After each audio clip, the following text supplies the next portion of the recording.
ජීවිතය අපි ගෙවනකොට විවිධ අයත් විවිධ දේවලුත් මුණ ගැහෙනවා.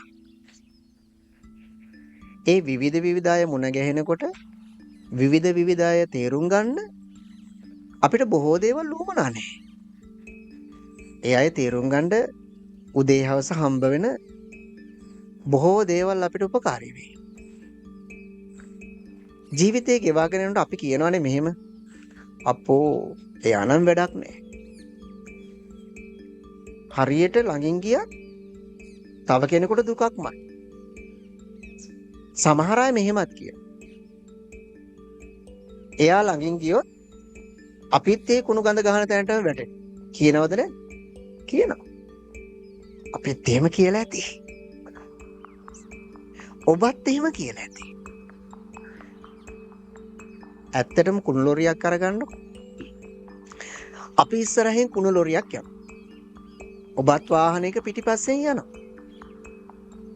ඇත්තටම අපි යනකොට කුණු ලොරිය යනකොට ඔබ කුණු ලොරිය ළඟින්ම යයිද කුණු ලොරිය දුරින් යයි?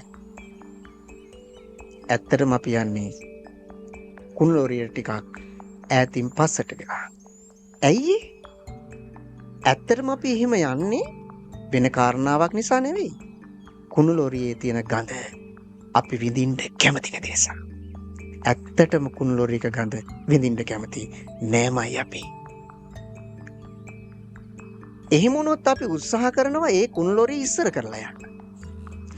ඇත්තටම කුණු ලොරිය ඉස්සර කරලා ගියොත් ඊ යනකොට කුණු ලොරිය ළඟින් ඉස්සර කරයිද කුණු ලොරිය දුරින් අපි ඉස්සර කරයිද? ඇත්තටම කුණු ලොරිය දුරින් තමයි අපි ඉස්සර කරන්නේ. ඇයි? ඇත්තටම කුණු ලොරියක් නම් ළඟින් ඉස්සර කරන්නවත් කැමති වෙන්නේ නැහැ. ඉස්සර කරන්නට ගියත් අපි කුණු ලොරිය ඉස්සර කරලා යනවා.